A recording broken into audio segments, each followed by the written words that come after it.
Sejam bem-vindos ao nosso podcast. Eu, Luciana Pozo, estou junto com Isar Sabadini, Isabelle Maia, Ellen Longo, para entrevistar a nossa convidada, doutora Daniela Leal. Bom, gostaríamos de agradecer à Escola Zélia Scharf, ao nosso diretor Pedro Luiz Garcês, à assessora Gisele Blasi Gabargo e aos nossos professores Carlos Cristiano Cervensky, que proporcionou estarmos aqui pelo trabalho que desenvolvemos em língua portuguesa, Gustavo Siqueira, responsável pelo técnico do podcast, e Neide Prestes, professora de matemática da turma 92, que nos auxiliou com gráficos e resultados estatísticos. Também gostaríamos de agradecer ao nosso colega Gabriel Broeto, que no momento a Tayla Isabelle está substituindo ele na filmagem, e obrigado por todo o apoio e colaboração.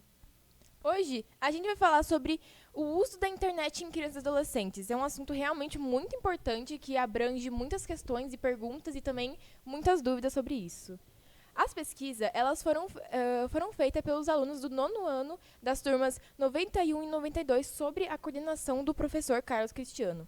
Nesse contexto, as turmas elas trabalharam em equipes, primeiro em sala de aula, formulando as perguntas sobre o uso de telas. Em outro momento, essas equipes foram nas outras turmas para obter as respostas.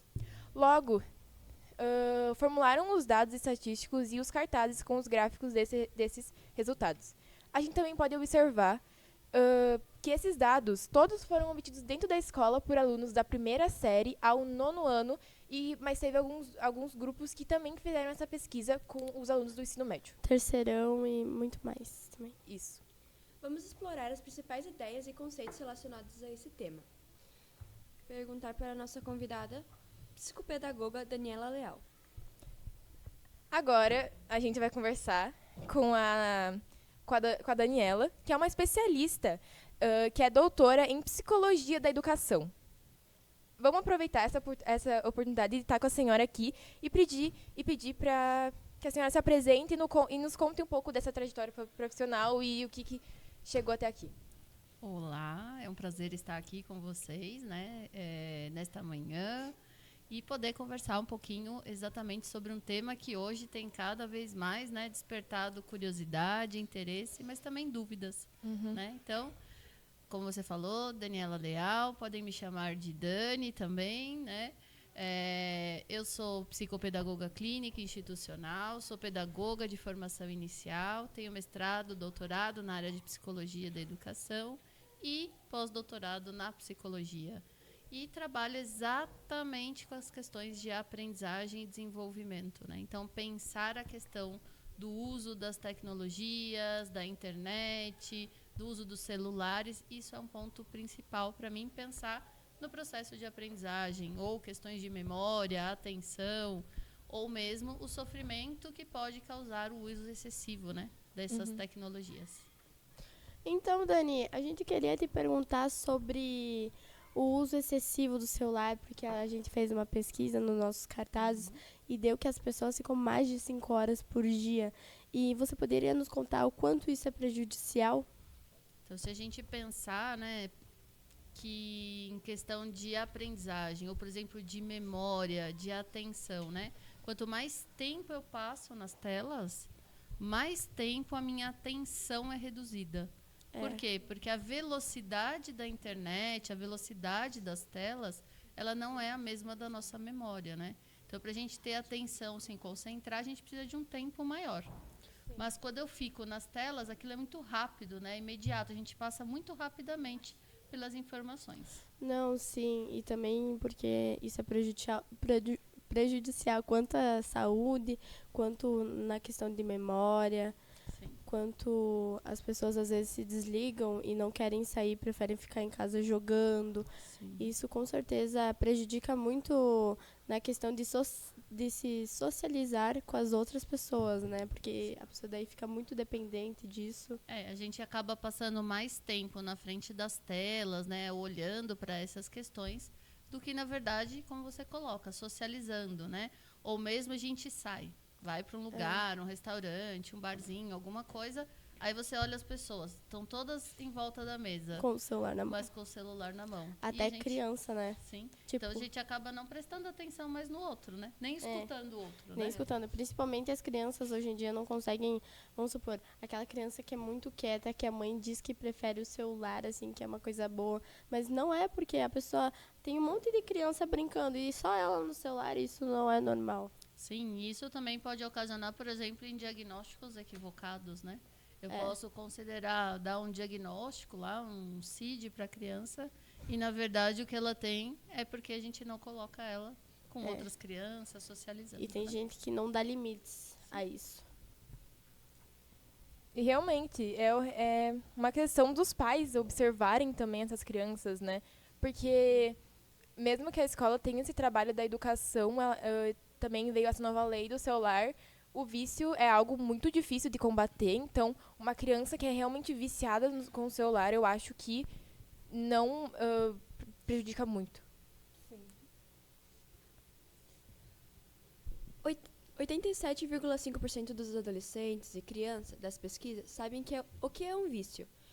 A senhora acha que os jovens realmente entendem o quanto prejudicial isso é e levam a sério? Nem todos, né? Não posso dizer generalizar, né? Nem todos sabem ou todos sabem, né? A gente compreende muito mais fácil que é o vício, por exemplo, na droga ou o vício no álcool. Mas como a gente vai se acostumando, né, com o celular o tempo todo, as redes sociais, muitas vezes, quando eu pergunto, por exemplo, lá na universidade, que eu pergunto para os estudantes de psicologia, a relação deles com o celular. Alguns dizem assim para mim, faz parte de mim, já é como se fosse algo do corpo.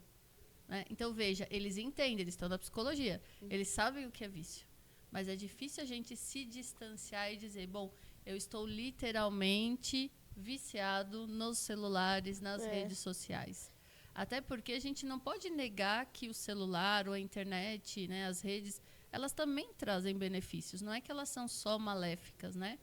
Mas se eu passo 5 horas do dia, 6 horas do dia, ou até mais, em alguns casos, o que está acarretando de prejuízo para mim?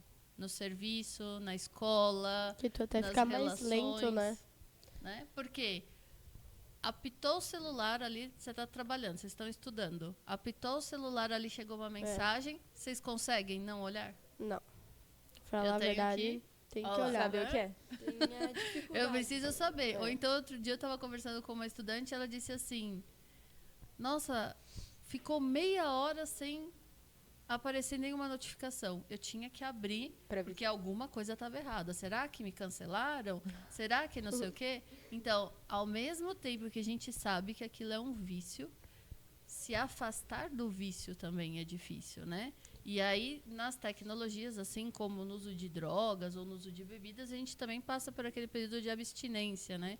Que eu quero ver, mas eu não posso ver. Como que a gente faz? A criança que vai ter acesso a esse celular que os pais dão muito cedo, ele subestima muito. Eu não tô viciado, eu passo umas horas no celular. Mas aí tu vai olhar no celular da criança, é 6 horas, 10 horas direto. Isso vai prejudicar os olhos da criança, a cabeça dela. E com certeza, também quem não faz tipo atividade física e só fica no celular, isso acaba criando que a pessoa fique cada vez mais preguiçosa e só queira mexer no celular. E às vezes nem é a questão da preguiça, né? Você está tão entretido ali que você vai esquecendo das coisas. Às vezes você esquece até de comer, você esquece até de beber uma simples água, porque você está tão entretido com aquilo que você vai ficando ali, né? Sem... Às vezes não é nem vontade mesmo, você nem tem a vontade de ir, né? Porque você está tão envolvido naquilo, e é o que vocês falam, né? Quanto mais cedo eu dou tela, mais cedo eu vou criando, então, vamos dizer assim, né? Esse vício. Então, a gente precisa dosar. Em que momentos eu dou telas para criança, né? Em que idade eu vou dar tela? Porque a gente não pode negar que às vezes a tela ali para a mãe é um momento de descanso. De paz. Para o pai, ou Exatamente, para quem, né? Ela precisa fazer outras coisas, ela coloca. Mas uma coisa dar a tela 30 minutos, é uma coisa dar 1 hora. Não, a gente não sabe hoje o tempo de exposição da tela que causa prejuízo. Exatamente. E também atrapalha muito a relação com as amizades, com a família. E também é a questão do conteúdo, né? Que a criança... Não dá pra confiar em nada, literalmente. Exatamente. Hoje Hoje a gente vê muito desenho educativo, mas também que tem um nível extremamente alto de exposição à dopamina, que deixa a criança acelerada, que a criança fica Exatamente. vidrada, porque eu um dia fui parar pra ver isso, eu acho que eu fiquei uns 20 minutos de boca aberta olhando assim, songamonga, sabe? Porque aquilo... Tá revestido de algo de infantil, né? É. Inocente. Mas se a gente for ver o quanto controla, o quanto acelera, né? Então a gente tem que estar sempre atento. E quando a gente fala da família, todas essas questões, qual é o conteúdo? Né? Mas o que a Sim. criança está com bloqueia? Né? Não, O YouTube, não. a gente não bloqueia as redes. E já fazendo um comentário, emendando uma pergunta junto, que nem você comentou antes do fato de a gente tá fazendo trabalho, recebeu uma notificação, nem lembra mais. E também uma outra questão que eu também ia pedir. Bom, retomando o nosso podcast, que ficou um pouquinho parado por um tempo, mas já voltamos.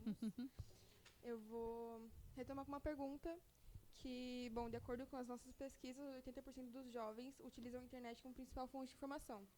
A senhora acredita que isso gera mais acesso a conhecimento ou desinformação? Acho que as duas coisas, né? Pensando assim, a internet, ela gera informação. Né? Para a gente consolidar o conhecimento, a gente precisa trocar com outros também, né? Sim. Para estabelecer o conhecimento, ele tem que ser uma constância, aprofundamento. Então, com certeza, vou pensar lá atrás, né? Quando eu fazia uma pesquisa, quando eu queria uma informação, um conhecimento, eu ia lá para a biblioteca, pegava os livros, anotava, copiava, né? Depois eu ia para casa para poder fazer um trabalho. Hoje a gente tem a facilidade, então, de eu ter a internet como esse espaço de acesso ao conhecimento. Só que é como eu uso esse espaço do conhecimento. Sim. Se eu simplesmente vou lá, copio, colo e coloco no trabalho, não gerou conhecimento. É uma mera informação que eu copiei ali, né? Assim como a gente tem que tomar cuidado quando a gente fala da desinformação. Então, Sim. a internet tem muita coisa boa? Tem muita coisa boa. Mas também tem muita coisa ruim. Né? E a gente tem que buscar de onde vem essa informação, essa página, esse site, algo que é confiável, que eu posso trazer como informação ou não. Eu pego de qualquer lugar, eu vejo lá as questões lá no TikTok e tomo aquilo como uma verdade. Aí a gente tem que tomar cuidado. Porque isso sim pode levar, por exemplo, a adoecimento. Eu acredito aquilo como uma verdade, acho que aquela dieta da moda é isso que eu tenho que fazer, aquele comportamento é aquele que eu tenho que ter, então isso vai gerando desinformação. Sim. E isso vai para todas as questões sociais, comportamentais, emocionais, né, psicossocioafetivas. Então a gente tem muita coisa boa, mas a gente também tem muita coisa ruim. Exatamente. Nessa questão da desinformação, ela também pode gerar muita exposição, né? Então, tipo, elas são mais expostas a essa questão dessa pressão adultizada, talvez, e essa pressão de, talvez, querer ser algo que ela vê. Sim, com certeza. Porque a gente... Duas coisas, né? Ali na internet é um recorte. É um recorte da minha vida. É um momento da minha vida. Que não necessariamente quer dizer que eu estou feliz, né? Mas eu preciso me expor. Então, eu tenho que vender alguma coisa naquela imagem. Não estou falando só quando é monetizado, mas de qualquer momento. Você não vai colocar aquele seu momento que você está pior. Sim. Exceto quando você está passando por algo muito doloroso, um luto, por exemplo, uma perda, e você coloca ali. Mas a gente vende uma coisa para a internet que não necessariamente é aquilo que acontece no dia a dia da nossa vida. Não é as piores coisas, os momentos mais difíceis, né? Aí vem a comparação, né? Vem a comparação. E aí, por exemplo, eu vejo todo mundo feliz. Quando o Felca coloca a questão da adotização. Aí você vê uma criança de 11, 12 anos dizendo: você não ganha dinheiro porque você não quer. Eu estava em tal lugar, né? E naquele momento, sem eu trabalhar direto ali, eu estava ganhando 15 mil reais. E aí, o que você pensa quando você vê isso? Então eu não estou dando conta disso, eu não sou capaz disso. Eu estou sempre atrasado. Ou então, eu preciso fazer a mesma coisa que ele fez. Por isso que você vê hoje em dia muita criança mesmo se adultizando. usando maquiagens fortes, usando roupas extremamente curtas. E é tipo crianças de 10, 11 anos, 9 até. Porque eu Menos quero ser ainda. igual ao outro, né? Eu quero ser igual àquele porque mostra uma boa imagem, né? Tipo, e eu acho que eu sou exemplo próprio disso, por conta que, vamos dizer, eu antes da pandemia era uma criança saudável, assim, brincava na rua, fazia tudo, mas veio a pandemia, eu meio que tive muito acesso ao celular. Então, brincava com o celular. Eu tinha, tipo, a casa toda pra brincar, brinquedo, mas como eu tive muito acesso ao celular, eu brincava dentro de, tipo, sei lá, TikTok, entendeu? Então, A pandemia acabou, assim, com as pessoas também. então, eu, até 2023, eu era... Falei, a gente não pode ter as redes, a internet, né, as tecnologias como um vilão. Elas não é essa a questão. A questão é a gente entender como usá-las ao nosso benefício, né? E como a gente tentar minimizar esses impactos que a gente está observando. E são impactos que são emocionais. Então a gente vê aí um monte de criança ansiosa, um monte de adolescente ansioso, cada vez mais Sim. com medicação. Eu tenho que minimizar essa questão, então, de expor a criança o quanto antes ao uso das tecnologias e das telas, né? E aí eu vou pensar em questão de atenção, de aprendizagem. Eu preciso trabalhar. A gente vai conseguir um trabalho, mas aí eu vou ficar toda hora no celular. O que isso acarreta no trabalho e o que isso acarreta em nós, quando eu tenho que fazer esse corte? Aí ele é obrigatório, né? Aí não tenho o que fazer. Eu não pode usar o uso durante o período de trabalho. Como que eu faço? Né? Então a gente tem que sempre ter o cuidado de não colocar um como vilão, né? Então ele é o malefício total. Não, ele não é. Mas como a gente vai utilizar ele e o quanto ele afeta, né, a nossa questão da nossa saúde e tal, a gente tem que trabalhar isso, né, com cada pessoa, em cada família, né, quando a gente coloca, como que a gente vai trabalhar essa relação? Porque querendo que a ou gente não, tem. também o celular é bom para educação, é bom para estudos, mas depende da pessoa, da forma que ela vai usar, né? Se ela quer pro bem dela ou pro mal dela. E a gente também não pode colocar só no campo do individual. Exato. Como que, por exemplo, aqui vocês estão tendo uma ação que não é individual, né? Que vocês querem repercutir essa ação para mais pessoas entenderem sobre esse assunto. Então, a gente está fazendo um movimento de falar para o outro, de conscientizar o outro. Porque também é muito difícil quando a gente coloca só no campo do particular, né? Porque assim, eu sou assim porque a culpa é minha. Mas não é. Socialmente se construiu a ideia que a gente tem que estar 24 horas conectado, né? Que a gente fala, né? A gente não pode nem descansar.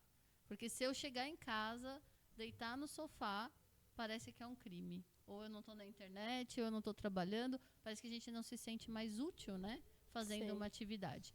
Então a gente não pode também dizer assim, a culpa é só de um.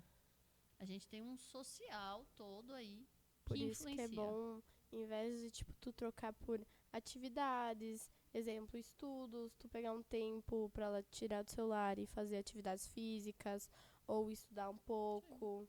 Então, isso ajuda muito. Tipo, tu ocupar um pouco tempo. Hoje, por exemplo, voltou a crescer o número de jovens, por exemplo, que saem das telas e vão fazer leituras. Ler livros, seja no Kindle, seja o livro físico. A gente tem visto o movimento dos jovens querendo se encontrar mais sem as telas. Então, a gente está tendo movimentos que estão permitindo essas ações. E também bastante pessoas estão agora, bastante adolescentes fazem atividades físicas, exemplo, academia. Eu faço, então, muitos adolescentes fazem e, tipo, largam as telas para fazer atividade física. Aí a gente só tomar cuidado, né? Eu largo e só não exagerar do outro lado, né? Porque aí eu saio de uma e começo a exagerar em outra. Aí a gente vai ter, né? A mesma questão que a gente tem nas telas, a gente vai ter nas coisas. O que a gente tem que dosar. Eu preciso ter atividade física, eu preciso ter lazer, eu preciso ter momentos de estudo. E eu posso ter momentos. Não é pra gente literalmente abandonar as telas, né? Mas a gente sempre ter essa dosagem. Uma divisão sobre as coisas. Isso. É que a gente desaprendeu a descansar do nada. A gente sempre tem que ter algo na cabeça. Porque o descansar agora parece que é coisa ruim, né? Parece que é você não fazer nada, que é o que a gente chamava de ócio, né? O ócio criativo. Que hoje o ócio é a coisa daquele que não quer fazer nada. Mas não, há momentos que as melhores ideias surgem quando a gente está descansando. Sim. Você fala, nossa, um trabalho. Criar esse roteiro, por exemplo, do podcast. Depois lá do nada, você está sem pensar. Nossa, não tinha pensado nisso. Vou lá e anoto. E às vezes eu tenho uma grande ideia, são nesses momentos. Mas hoje não. A gente tem que estar todo o tempo conectado. Vamos sair das redes sociais e pensar no WhatsApp, por exemplo, né? Toda hora eu tenho que responder no imediato tudo. E é isso, galera. Descansem. Olha, vamos dar uma pausa no celular, é algo bom. Sim. Queria saber se a senhora tem uma última observação para os adolescentes ou talvez um conselho para isso. Eu acho que não sei, não um conselho, né? Mas eu acho que a gente tem que aproveitar cada atividade, né? No seu momento e de forma intensa, né? Prestando atenção, com foco nela. Né? Então, se eu estou no meu momento de estudo, eu vou focar no meu momento de estudo. Isso não quer dizer que eu vou passar 24 horas estudando, né? Se eu tenho um momento de telas, de redes sociais, aquele momento. Se eu estou com os meus amigos, eu vou ficar com os meus amigos. Eu acho que a gente começar a dosar isso e não ter as redes ou como uma verdade absoluta, como aquilo só que eu quero seguir, né? Porque, como eu falei, é um recorte. Né? A gente tem que olhar para a nossa vida, ver aquilo que nos faz bem, né? E trabalhar com essas questões. Então, a gente queria novamente agradecer todos que estão aqui, que participaram, a Luciana, a Ellen, a Esther, principalmente a nossa câmera ali, porque o Gabriel não pôde participar. Enfim, a gente queria agradecer à Escola Zélia Scharf e todos que participaram e agradecer pelo apoio e colaboração de todos os professores para esse podcast e especialmente a nossa psicopedagoga, a Daniela Leal, e doutora em Psicologia da Educação. Eu que agradeço imensamente poder estar aqui com vocês. E muito obrigado por assistir nosso podcast. Esperamos que tenha tirado muitas dúvidas, né, conforme. E esperamos que vocês tenham pedido algo novo e interessante. Até o próximo. Mas só um pouquinho. Antes, a gente queria dar um presente para a senhora, que a Gisele mandou entregar, que é da Escola Zélia Scharf, em agradecimento da senhora estar disponibilizando esse tempo pra gente, né? Porque realmente é algo muito importante para nós e a gente ficou muito grata e ficou bastante feliz de estar participando aqui e é algo muito interessante para nós. Eu queria agradecer. E você é uma pessoa muito querida, a gente adorou conversar contigo. Imagina. A gente entregar essa garrafa. Que a muito Gisele obrigada. mandou. Muito obrigada. Não precisava se De preocupar. nada. E quando quiserem, só chamar que está Com aqui certeza. para conversar com vocês. Foi muito legal Muito hoje obrigada. e a gente agradece. Isso. Se vocês quiserem saber mais sobre o podcast ou entrar em contato conosco ou a especialista, por favor, visite as nossas redes sociais. O que a gente está podendo disponibilizar agora é o Instagram. O Instagram da nossa especialista é Dani Legal. E também, também o Instagram do Zélia, que é EEB Zélia Scharf. Obrigada, viu? Obrigada, Tchau! gente. Tchau, tchau.